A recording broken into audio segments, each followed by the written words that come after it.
Pemilihan kepala daerah oleh DPRD tidak mencerminkan suara konstituen Prabowo. Motif perebutan kekuasaan pasca kekalahan Koalisi Merah Putih di Mahkamah Konstitusi rupanya tercium oleh rakyat. Hasil Sigi Lingkaran Survei Indonesia, lebih dari 80% pemilih Prabowo Hatta menginginkan pilkada langsung.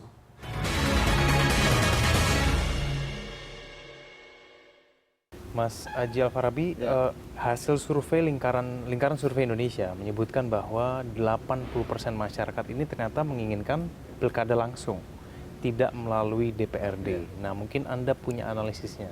Kenapa jumlah yang begitu besar itu akhirnya inginnya pemilihan pilkada ini lewat langsung, secara langsung? Ya, yang pertama, waktu survei kita tanggal 5 sampai tanggal 7 September 2014 ya.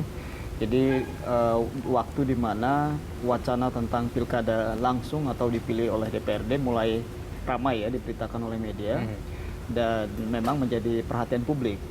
Sehingga ketika survei kita laksanakan, memang akhirnya publik punya penilaian sendiri terhadap proses yang berjalan di parlemen ya.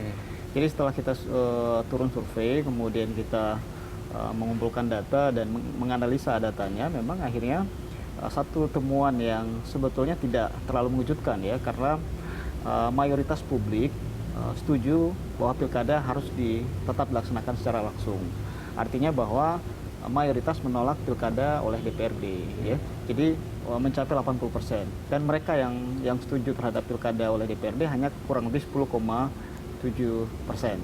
Nah, ini adalah sebuah kita melihat sebuah kontradiksi yang begitu nyata ya, terlihat di publik kita ya, bahwa ketika mayoritas partai di parlemen kemudian berbalik arah mendukung pilkada oleh DPRD, ternyata publiknya justru berpandangan lain ya, mereka setuju dengan pilkada langsung.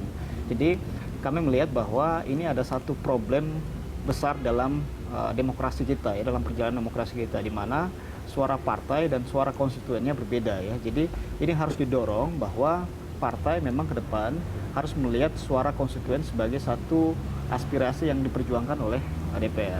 Ketika mayoritas setuju pilkada langsung, mengapa kemudian mayoritas partai di parlemen mendukung pilkada oleh DPRD? Artinya aspirasi siapa yang kemudian diwakili oleh partai ini? Karena konstituen mereka pun mendukung pilkada secara langsung. Adakah alasan tertentu kenapa 80% masyarakat ini inginnya secara langsung? Ya, yang pertama adalah kepuasan ya. Dalam survei kita pun memang ada temuan penting bahwa selama 9 tahun masa pilkada secara langsung, hampir 70% ya, masyarakat puas dengan pelaksanaan pilkada. Kemudian yang kedua adalah masyarakat menilai proses pilkada yang telah berjalan 9 tahun ini menghasilkan satu kepala daerah ya, menghasilkan kepala daerah yang lebih dekat dengan masyarakat, kemudian kepala daerah yang bisa dibilang kinerjanya sangat baik. Contohnya misalnya di Kota Bandung ya, ada Ridwan Kamil, kemudian DKI kemarin misalnya ada Jokowi ya, kemudian misalnya Sulawesi Selatan ya, ada Nurdin Abdullah ya di Kabupaten Bantaeng. Jadi banyak sekali tokoh-tokoh atau kepala daerah yang muncul yang kinerjanya baik hasil dari sebuah proses pilkada. Yang ketiga sebetulnya yang diharapkan oleh masyarakat bukan mengganti sistem pemilihan kepala daerahnya, tapi hanya merupakan sebuah upaya pemerintah maupun parlemen untuk memperbaiki sistem pilkada yang telah berjalan selama 9 tahun. Itu sebetulnya harapan dari mayoritas masyarakat. Baik. Nah, kalau menurut Anda apakah memang betul nanti suara Demokrat ini akan menentukan langkah sahnya atau tidak ini RUU Pilkada ini? Yang pertama memang posisi SBY sebagai seorang presiden ya. Karena dalam undang-undang diatur bahwa undang-undang ya itu adalah persetujuan bersama antara DPR dan pemerintah ya, dalam hari ini presiden ya. Jadi ketika kemudian pemerintah dalam posisi mendukung pilkada langsung, di sisi lain anggota DPR mayoritas mendukung pilkada oleh DPRD, memang ini sebuah persoalan yang harus dicari titik temunya ya.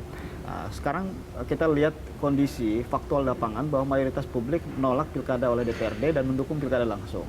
Harusnya memang pemerintah lebih arif, lebih bijaksana melihat suara dari publik ini.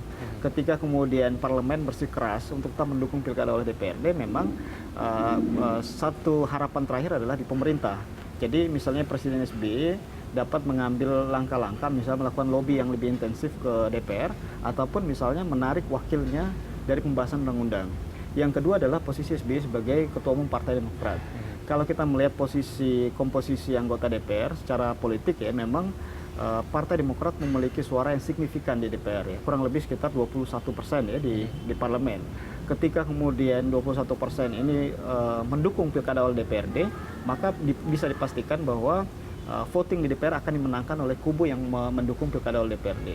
Namun ketika sikap Partai Demokrat berubah mendukung pilkada langsung, maka voting di DPR juga bisa dimenangkan oleh kubu yang memenangkan pilkada langsung. Jadi ini memang bandulnya di Presiden SBY sebagai presiden maupun sebagai ketua umum Partai Demokrat. Salah tidak kalau masyarakat akhirnya menilai bahwa alasan kenapa DPR, sebagian besar DPR ini mendukung RUU Pilkada ini untuk disahkan, karena ada motif hanya ingin untuk menjegal pemerintahan selanjutnya.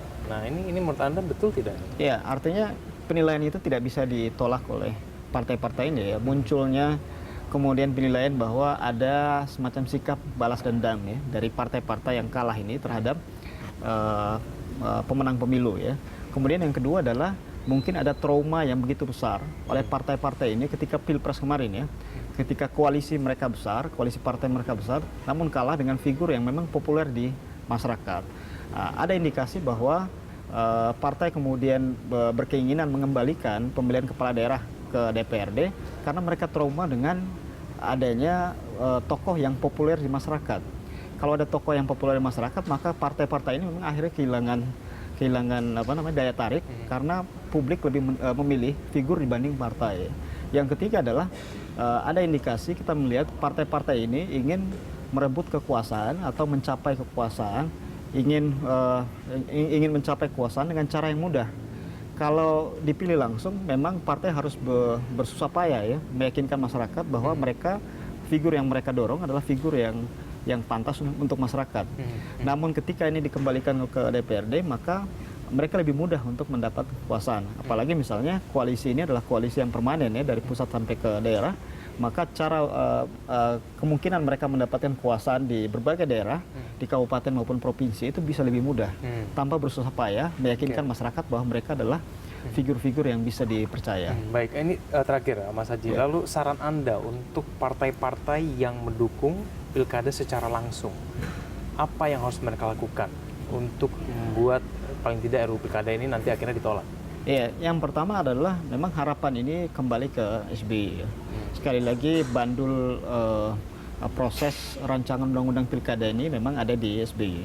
SBY sebagai kepala pemerintahan, dan yang kedua adalah SBY sebagai ketua umum Partai Demokrat sekaligus ketua Dewan Pembina Partai Demokrat ya.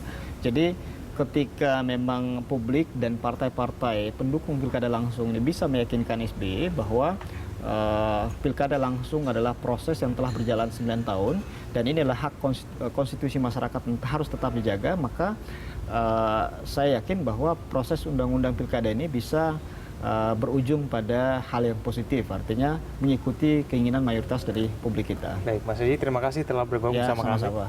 Mas. Dan pemirsa, demikian wawancara kami dengan Haji Al-Farabi, peneliti dari Lingkaran Survei Indonesia. Saya Kevin Egan untuk Election Roundup.